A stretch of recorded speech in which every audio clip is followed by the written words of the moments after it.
بات میں آتا ہے کہ گانا جو ہے وہ دل میں نفاق پیدا کرتا ہے، منافقت لاتا ہے۔ وہ کیسے؟ کیونکہ ایسی چیزیں فوری طور پر انسان کے اندر ایک ایکسائٹمنٹ پیدا کرتی ہیں، ایک اضطراب پیدا کرتی ہیں، انسان کے اندر غفلت پیدا کرتی ہیں، ایک نشہ سا ہے جس میں انسان سب کچھ بھول جانا چاہتا ہے۔ اور خاص طور پر جو آج کے دور میں فاسٹ میوزک ہے، ان سب کا مقصد کیا ہے کہ انسان کو ایک ایسی کیفیت میں مبتلا کر دو کہ جس کی وجہ سے وہ اپنی ذمہ داریوں کو، اپنی پریشانیوں کو، ٹینشنز کو، ہر چیز کو بھول جائے۔ ایک دیوانگی سی کی کیفیت ہے۔ اور پھر آپ نے دیکھا ہوگا کہ لازمی ری ایکشن کیا ہوتا ہے کہ گانا گانے والا یا سننے والا چین سے بیٹھ نہیں سکتا آرام سے، چاہے وہ بچہ ہی کیوں نہ ہو۔ اس میں بھی فوری طور پر آپ ہلنا جلنا اور ایکشنز دیکھیں گے۔ لیکن نتیجہ کیا ہے؟ فرمایا اولئک لہم عذاب مہین۔ کون اس کے لیے تیار ہے؟ کتنی کھلی آیت ہے نا، کوئی لمبی چوڑی تفسیر کی بھی ضرورت نہیں ہے، سیدھی سیدھی بات ہے۔ اولئک لہم عذاب مہین، ایسے لوگوں کے لیے سخت ذلیل کرنے والا عذاب ہے۔ آج آپ دیکھیے کہ حیرت ہوتی ہے نا کہ ان ساری تعلیمات کے باوجود ہم امت مسلمہ کس طرف کو جا رہے ہیں۔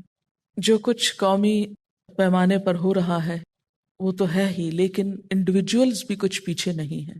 ہماری شادیاں کس چیز کا نمونہ پیش کرتی ہیں؟ کوئی خوشی کا موقع ہو تو ساری ساری رات اذان فجر تک جن مجلسوں میں ہم گزارتے ہیں یا جو مجلسیں قائم کی جاتی ہیں، آخر ان کا کہاں سے جواز ہے؟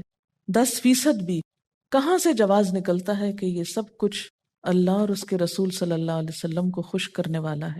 اگر کبھی ایسی کسی مجلس میں نبی صلی اللہ علیہ وسلم تشریف لے آئیں تو کہاں بٹھائیں گے ان کو؟ جب ہم دعویٰ کرتے ہیں کہ ہم آپ سے بڑی محبت کرتے ہیں، تو جس سے محبت کی جاتی ہے اس کو تو جگہ دی جاتی ہے۔ تو ایسی مجلس میں کوئی جگہ ہے آپ کے گھر میں کہ آپ ان کو بھی آفر کر سکیں کہ وہ بھی تشریف فرمائیں، آپ کے ساتھ شریک ہوں دیکھنے میں؟ امیجن بھی کر سکتے ہیں؟ نہیں۔ تو جو کام آپ کی موجودگی میں نہیں ہو سکتا وہ اللہ کے سامنے کیسے کر رہے ہیں؟ کس قدر اس کے غضب کو دعوت دیتے ہیں اور دیے چلے جاتے ہیں، اور ہم خود اس میں شریک ہوتے ہیں، اور شریک ہونے کو بھی برا نہیں سمجھتے۔ اگر ہندو یہ کام کریں تو بہت برے، اور اگر مسلمان کے گھر میں ہو تو سب مسلمانی ہو گئی، اسلامائز ہو گیا، سب کچھ جائز ہو گیا۔ آخر ہم نے کچھ تو سوچ رکھا ہوگا اللہ تعالیٰ کو جواب دینے کے لیے، کہ یہ سب کچھ ہم اس لیے کر رہے ہیں۔ اسی لیے ہزاروں نہیں لاکھوں روپے ایسی ایک ایک مجلس پہ خوشی سے لگاتے ہیں، اور اسی ایک رات میں اٹھنے والا مال ایک بستی کے اندر ایک بہترین سکول بنا سکتا ہے جس سے ہماری نسلیں پڑھ جائیں اور ہماری حالت بدل جائے۔ ایسا مشورہ دینے والے تو بے وقوفی قرار پائیں گے۔ کیا یہ بے حسی نہیں؟ کسی بھی شہر میں چلے جائیں، کسی قصبے میں چلے جائیں، کسی دیہات میں چلے جائیں، کسی دور دراز پہاڑی علاقے میں چلے جائیں، کسی چھوٹی سے چھوٹی مارکیٹ میں چلی جائیں، ایک چیز جو ہر جگہ اویلیبل ہوگی وہ یہی آلات اور یہی سب ساز و سامان ہے۔ اخباروں میں فلموں کے جو ہیروز وغیرہ ہیں ان کے جو سکینڈلز ہوتے ہیں وہ بھی روز نشر ہوتے ہیں، ساتھ ساتھ خبریں ہوتی۔ برائی چھپ کر کرنا بھی برا، لیکن برائی کا اشتہار اور برائی کو کھلے عام کرنا اور ڈھٹائی کے ساتھ کرنا یہ اور زیادہ برا۔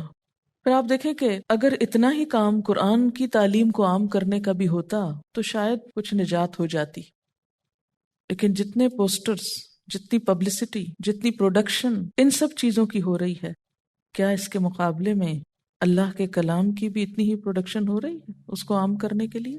وہ فرشتے تو نہیں اتر کے کریں گے، وہ ہم کو کرنا ہے، لیکن اس کام کے لیے ہم نے اپنی ایفرٹس کتنی لگائی؟ کیا ہم اتنی کوشش کر رہے ہیں؟ صرف اتنی ہی محنت کر رہے ہیں جو ان چیزوں کو عام کرنے والے کرتے ہیں؟ اگر آپ ایک ایک اسٹوڈیو پہ جا کر دیکھیں کہ کتنا کام ہوتا ہے دن میں، اور پوری پوری رات کام ہوتا ہے، اور اس کے مقابلے میں جہاں قرآن پڑھایا جاتا ہے وہاں کتنی دیر کام ہوتا ہے، ہم اپنا حساب خود لے سکتے ہیں۔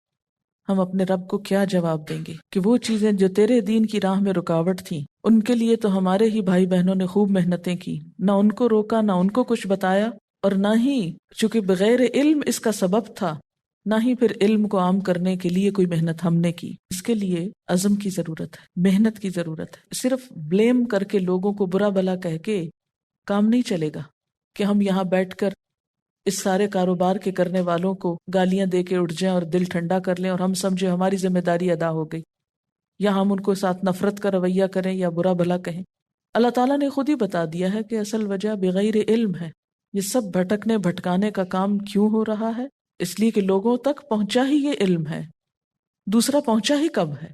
ہمارا الیکٹرانک میڈیا اس وقت میں جب لوگ سو رہے ہوں قرآن کی چند آیات اور ان کا ترجمہ سنا کے یہ سمجھتے ہیں کہ ہم فرض پورا کر چکے ہیں، اور باقی سارا وقت کیا چلتا ہے؟ تو یہ سب کیوں ہے؟ اس کی کیا وجہ ہے؟ اس لیے کہ لوگ یہی چاہتے ہیں، اور عموماً پیشکش وہی ہوتی ہے جو لوگوں کی خواہش ہوتی ہے۔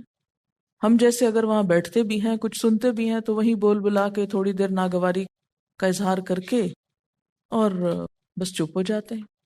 ہم میں سے کتنے لوگ ہیں جنہوں نے واقعی کسی چیز کو برا سمجھا اور پھر اس پر قلم استعمال کیا یا متعلقہ شخص کو بتایا، کنسرن شخص تک پہنچایا؟ ہم عموماً یہ کام نہیں کرتے، ہم غیر متعلقہ تک تو بات خوشی سے پہنچاتے ہیں، لیکن متعلقہ شخص تک، کنسرن پرسن تک نہیں پہنچاتے۔ کہا گیا من رآ منکم منکرن، جو بھی تم میں سے منکر کوئی دیکھے، فلیغیرہ بیدہ، اسے چاہیے اپنے ہاتھ سے روکے، فإن لم یستطع فبلسانہ، اگر ہاتھ سے نہیں روک سکتا تو زبان سے تو کہے۔ زبان سے یہ نہیں کہا گیا کہ عام لوگوں کو کہتا پھرے، زبان سے اسی کو کہے کہ جو اس کو بند کرے، اور اگر نہیں تو دل میں اس کو برا کہے۔ ایک ہی برائی بار بار دیکھتے دیکھتے دل سے بھی اس کی برائی نکل جاتی ہے۔ ہم میں سے کتنے لوگ ہیں جو کہتے ہیں یہ برا ہے، یہ بھی نہیں اب احساس ہوتا کہ یہ برا ہے۔ اور آپ صلی اللہ علیہ وسلم نے کیا فرمایا کہ اس کے بعد، یعنی اگر کوئی برائی کو دل میں بھی برا نہیں سمجھتا تو اس کے بعد تو پھر رائی کے دانے برابر ایمان نہیں ہے۔ ان سب چیزوں کو اتنا خوبصورت بنا دیا گیا ہے، اتنا اٹریکٹیو، کہ کوئی بھی ان کو برا کہنے کی جرات نہیں کرتا۔ یہ سب کچھ خود سے خود تبدیل نہیں ہوگا جب تک ہم خیر خواہی کے ساتھ، پوری سنجیدگی کے ساتھ، یعنی صرف ری ایکشن کے طور پر نہیں، ری ایکشن کرنے سے کچھ نہیں ہوتا، کوئی فائدہ نہیں ہوتا، خیر خواہی کے ساتھ۔ کیونکہ نبی صلی اللہ علیہ وسلم کا طریقہ کیا تھا؟ لوگوں کو جب منع کرتے تھے تو خیر خواہی اور بھلائی کے ساتھ روکتے تھے، نہ کہ نفرت کے ساتھ۔ اب جو لوگ اس کام میں مشغول ہیں، بسا اوقات کسی کی مجبوری ہوتی ہے، بسا اوقات ان کو احساس ہی نہیں ہوتا یہ غلط ہے، تو کون احساس دلائے گا؟ کون کرے گا؟ کون کہے گا؟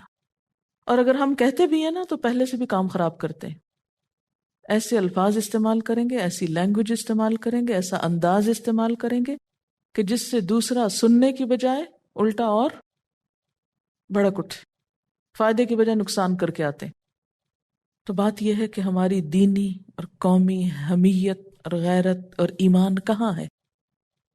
ہم کس ایمان کے دعوے کرتے ہیں؟ پھر آپ دیکھیے کہ پبلک ٹرانسپورٹ میں سفر، کسی بس پہ آپ بیٹھ جائیں، پہلے اگر صرف سننے کی حد تک تھا تو اب سننا اور دیکھنا دونوں ہی ہے۔ اگر باقی لوگ بے حس ہیں تو وہ لوگ جو نماز پڑھنے پڑھانے والے ہیں وہ تو تھوڑا سا احساس کریں۔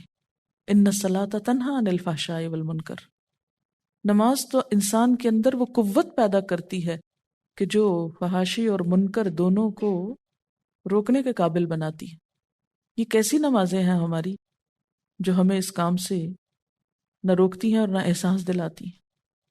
پھر آپ دیکھیے کہ یہ سب چیزیں حیا کے منافی ہیں۔ حیا کے بارے میں نبی صلی اللہ علیہ وسلم نے کیا فرمایا ہے کہ حیا اور ایمان دونوں ساتھ ساتھ ہیں، اگر ایک رخصت ہو تو دوسرا ساتھ ہی چلا جاتا ہے، ایک اٹھے تو دوسرا ساتھ ہی اٹھ جاتا ہے۔ یعنی ان چیزوں کو آپ حیاداری کا نام دیں گے یا بے حیائی کا نام دیں گے؟ حیا تو نہیں ہے، یہ حیا کے تو منافی ہے۔ تو اگر حیا اٹھ جائے تو ایمان کہاں باقی رہتا ہے؟ پھر صرف ایک کھوکھلا نعرہ یا ایک دعویٰ تو ہوتا ہے ایمان کا، لیکن وہ ایمان نہیں ہوتا جو انسان کے عمل کو بدل دے، کیونکہ ایمان مکمل کب ہوتا ہے؟ صدقہ العمل، جب عمل اس کی تصدیق کرتا ہے۔ اب دیکھیے کہ مومن اور کافر کے شب و روز میں فرق ہوتا ہے، دونوں کی دلچسپیوں میں فرق ہوتا ہے، دونوں کی نگاہ فرق ہوتی ہے۔ عباد الرحمن جب لغو کے پاس سے ان کا گزر ہو تو معزز انداز میں گزر جاتے ہیں، اس کے اندر انوالو نہیں ہوتے، شریفانہ طور پہ گزر جاتے ہیں۔ اور پھر بڑی بات یہ ہے کہ شیطان نے برے اعمال کو بہت خوبصورت کر دیا ہے، کیونکہ اس کا وعدہ یہی تھا نا، اللہ تعالیٰ نے اس کو جو آزادی دی تھی انسانوں کو بھٹکانے کی، اس میں ایک حصہ یہ بھی تھا کہ وَاسْتَفْزِزْ مَنِ اسْتَطَعْتَ مِنْهُمْ بِصَوْتِكَ، کہ پھسلا لے جس کو تو پھسلا سکتا ہے ان میں سے اپنی آواز کے ساتھ۔ اور شیطان کی آواز کہاں ہے، کیا ہے؟ یہی لہو الحدیث میں ہے، اولئک لہم عذاب مہین، یہی لوگ، ان کے لیے رسوا کن عذاب ہے، ایسے لوگوں کے لیے ذلت کا عذاب ہے جو لہو الحدیث اختیار کریں تاکہ لوگوں پر اللہ کا راستہ بند کریں، لوگوں کو اللہ کے دین سے دور کریں اور اس سے بھٹکا دیں۔